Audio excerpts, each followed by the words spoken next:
Praise the lord. సర్వకృపానిధియు మన రక్షకుడునైన యేసుక్రీస్తు ప్రభువారి ప్రశస్తమైన నామమునకు స్తోత్రము, మహిమ, ప్రభావములు కలుగునుగాక. ఆమేన్. ప్రభువునందు ప్రియులారా, ఈ దినము జనవరి 30 గురువారపు ఉదయకాలము వేళ దేవుని వాక్యము వింటున్న ప్రియులైన మీ అందరికీ దేవుని సేవకునిగా, మా పరిచర్య పక్షముగా నా హృదయపూర్వకమైన శుభములు. దేవుని సన్నిధి నిత్యము మీకు తోడయ్యుండి మిమ్ములను సంరక్షించి ఆశీర్వాదముతో నింపునుగాక. ఆమేన్. ప్రియులారా, ఎలా ఉన్నారు? బాగున్నారా? దేవుని మహాకృపాదైశ్వర్యమును బట్టి ఈ యొక్క 2025వ సంవత్సరం జాన్యువరి మాసములో ఆఖరి దినములలోనికి నడిపించబడ్డాం. ఈ దినమున దేవుని వాక్యం వినడానికి ప్రభువు మనలను సజీవులుగా ఉంచినందుకు ఆయనకెంతో రుణస్థులమై ఉన్నాం. ఎన్నో కుటుంబాలు నేడు నెమ్మది లేక, సమాధానము లేక, ఆశీర్వాదము లేక కృంగిపోతూ ఉన్నాయి. మీ కుటుంబాలు కూడా అలాగే ఉన్నాయా? పిల్లలను బట్టి, భర్తను బట్టి, భార్యను బట్టి వేదన పడుతూ కుటుంబాలు చెల్లాచెదురైపోతున్నాయి. ఎంతోమంది యవనస్తుల జీవితాలు పాడైపోతున్నాయి. ఎంతోమంది బిడ్డలు తల్లిదండ్రులు విడిచి అనాథులుగా మారిపోతున్నారు. ఎంతోమంది యవన బిడ్డలు భర్తలను విడిచి, భార్యలు విడిచి ఒంటరి జీవితాలతో విసిగిపోతూ ఉన్నారు. ఈ లోకమందు ప్రభువు మనలను ఆశీర్వాదకరముగా ఉండాలని సృష్టించాడు. కానీ అపవాది తంత్రముల చేత మన స్వచిత్తమును ఆధారము చేసుకొని మనము మన జీవితాలను పాడు చేసుకుంటున్నాం. వాక్యము చేత మన జీవితాలను కట్టుకొని దేవుని యొక్క సన్నిధిలో ఆశీర్వదించబడుతూ ఎదుగునట్లుగా పరిశుద్ధాత్మ దేవుడు మనలను నడిపించునుగాక. ఆమేన్. రండి, ఈ దినమున దేవుని వాక్యమును చదువుకొని ప్రార్థనాపూర్వకముగా వాక్యాన్ని విందాం.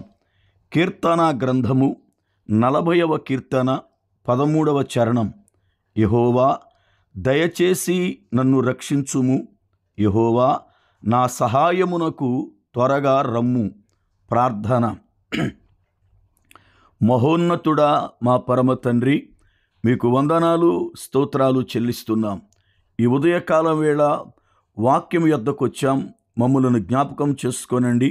వాక్యము చేత మాతో మాట్లాడి మమ్ములను బలపరచండి. వాక్యము వింటున్న నీ బిడ్డల జీవితాలలో అద్భుతమైన మీ దీవెనలు కుమ్మరించండి. ఎంతోమంది బిడ్డలు వారికున్నటువంటి శ్రమల చేత, శోధనల చేత కృంగి వేసారిపోతున్నారు. ఈ దినమున అట్టి వారికి విడుదలను కలగచేయండి, నెమ్మదిని పుట్టించండి. ఎన్నో ఆర్థికపరమైన సమస్యల చేత, ఆరోగ్యపరమైన సమస్యల చేత కుటుంబములో ఎన్నో పరిస్థితులు వారిని పాడు చేస్తున్నాయి. అట్టి పరిస్థితుల నుండి వారికి నెమ్మదిని పుట్టించండి. ఉద్యోగం చేస్తున్న బిడ్డలు, వ్యవసాయం చేస్తున్న బిడ్డలు, వ్యాపారాలు చేస్తున్న బిడ్డలు అనేక మంది వారి వారి పనులలో ఆశీర్వదించబడినట్లుగా వారిని బలపరచండి. రక్షణ లేక నశించుచున్న అనేక మంది బిడ్డలున్నారు, వారిని రక్షించండి. చదువుకుంటున్న విద్యార్థులను జ్ఞాపకం చేసుకోండి.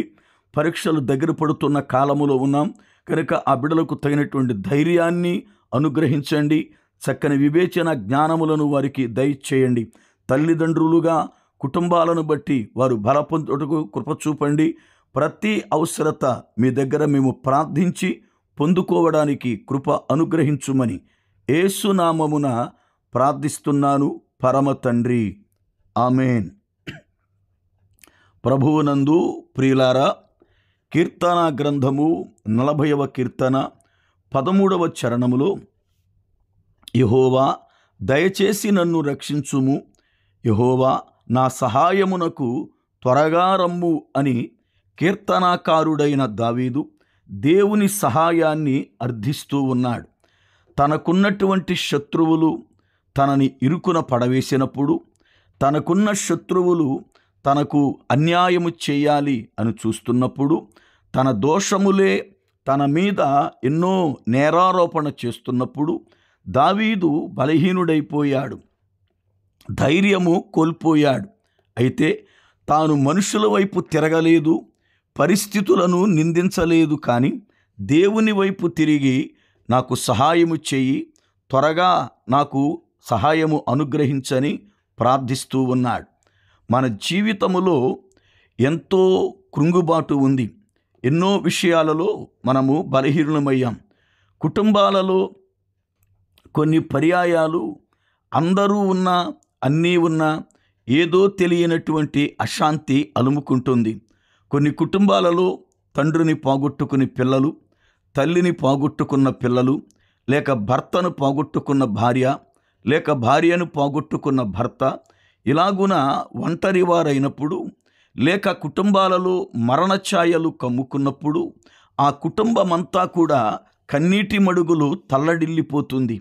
మన జీవితములో ఎవరైనా మనకు అట్టి పరిస్థితులలో సహాయము చేయగలిగిన వారు ఉన్నారా అంటే, మానవ మాతృలు ఎంతవరకు ఏదైనా నష్టం వస్తే, ఏదైనా కష్టమైతే కొన్ని దినములు మనతో ఉంటారు, ఓదారుస్తారు, వారి యొక్క కుటుంబాలకు వారు వెళ్ళిపోతారు.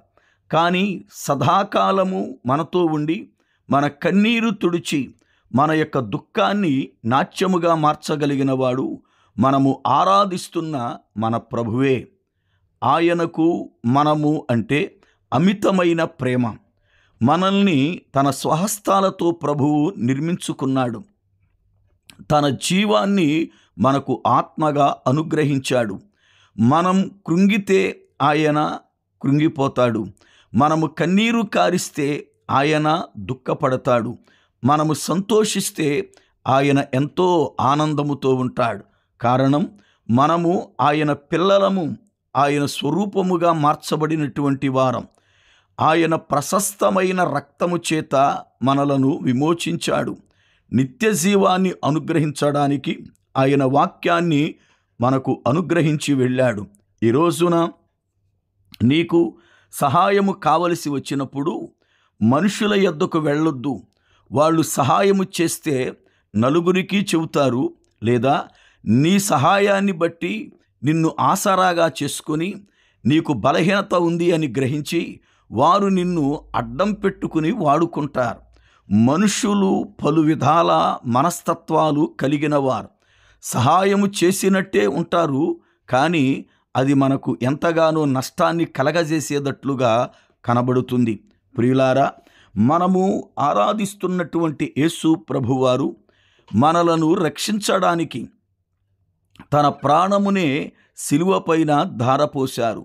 తన యావత్తును కూడా విడిచి రిక్తుడై మన కొరకు ఈ లోకానికి వచ్చాడు. ఆత్మస్వరూపుడైన దేవుడు ఇప్పుడు కూడా మన మధ్యన ఉంటూ మనతో సహవాసము చేస్తూ మనల్ని ఆదరిస్తూ నడిపించడానికి చూస్తూ ఉన్నాడు. అయితే మనము ఆయన సహాయాన్ని కోరాలి. దావీదు వలె ప్రభు యొద్దకు మనము రావాలి, ప్రార్థించాలి. నేడు పరిస్థితులను బట్టి చాలామంది గలిబిలి అయిపోయి ప్రార్థించకుండా మనుషుల వైపు పరిగెడుతూ, మనశ్శాంతి లేక కృంగిపోతూ, ఆత్మహత్యలు చేసుకుంటూ, లేక పిచ్చివారిగా మారిపోతూ తన పరిస్థితులను బట్టి వారు నిందించుకుంటూ ఉంటారు. దేవుని పిల్లలుగా ఎట్టి పరిస్థితులలోనైనా నిన్ను విడువనివాడు, నేనున్నాను, భయపడకు అని ధైర్యాన్ని ఇచ్చేవాడు మన ప్రభువే. మన ప్రభు వైపు తిరుగుదాం, ఆయనకు మొర్రపెడదాం. నిజముగా మొర్రపెట్టు వారికి ఆయన సమీపస్థుడు అని దేవుని వాక్యం బోధిస్తుంది. కష్టాలలో ఉన్నప్పుడు, శ్రమలలో ఉన్నప్పుడు, బాధలలో ఉన్నప్పుడు ఆయన మనల్ని విడిచిపెట్టేవాడు కాడు. ఒకవేళ మనుషులైతే మన దగ్గర ధనము ఉంటే అందరూ ఉంటారు. అది కాస్త తరిగిపోతే మనతో ఉన్న స్నేహితులే మనకు శత్రువులై, మనకు విరోధులై, మనల్ని ఏకాకులుగా విడిచి వెళ్ళిపోతారు. ప్రభువు నిన్ను ప్రేమించింది నీకున్న అందాన్ని బట్టి కాదు, నీకున్న ధనాన్ని బట్టి కాదు, నీకున్న బలాన్ని బట్టి కాదు, నీకున్న ఏవేవో ప్రకృతి సంబంధమైన వాటిని బట్టి కాదు. నీవు ఆయన సొత్తు, ఆయన చేత నిర్మించబడిన వ్యక్తివి. అందుకనే నీవెంత చెడ్డ వ్యక్తివైనా ఆయన నిన్ను ప్రేమిస్తున్నాడు.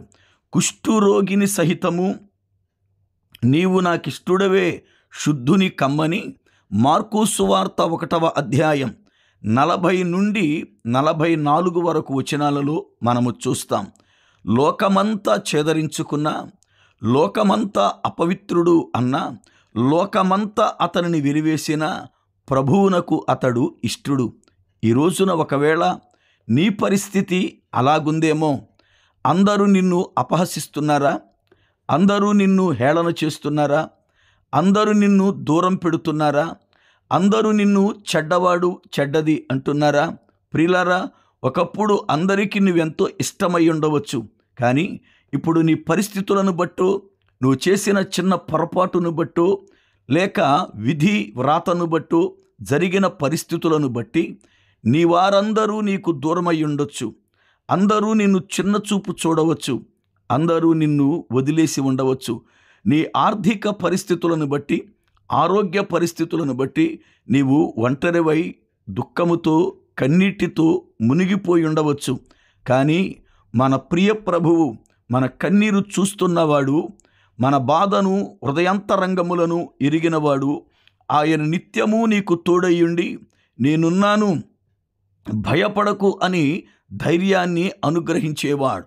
ఆయన సన్నిధిలో మనము ప్రార్థించినప్పుడు అడుగుడి మీకివ్వబడును అని వాగ్దానాన్ని నెరవేర్చువాడు. అట్టి గొప్ప కృపతో ప్రభువు మనకు తోడయ్యుండి నడిపించునుగాక. ఆమేన్. ప్రార్థన. కృపానిధివైన తండ్రి, మీ కొందనాలు, స్తోత్రాలు. ఈ దినమున మీ మహాకృపా బాహుళ్యమును బట్టి, మాతో మాట్లాడిన ప్రతి మాటను బట్టి ఆదరణ దయచేయండి. వాక్యం వింటున్న నీ బిడ్డలను బలపరచండి. కుటుంబాలకు క్షేమాభివృద్ధిని కలిగించండి. ఇరుకు ఇబ్బంది తొలగించి విశాలతను, బిడ్డలకు సంతోషాన్ని, రక్షణ ఆనందాన్ని అనుగ్రహించుమని యేసు నామమున ప్రార్థిస్తున్నాను పరమ తండ్రి. ఆమేన్. మన పరమ తండ్రి అయిన దేవుని యొక్క ప్రేమ, ఆయన కుమారుడు మన రక్షకుడునైన ప్రభువారి కృప, పరిశుద్ధాత్మ దేవుని యొక్క అన్యోన్య సహవాసము, ఆయన సన్నిధి మనకును సకల పరిశుద్ధులకును సదా తోడయ్యుండునుగాక. ఆమేన్.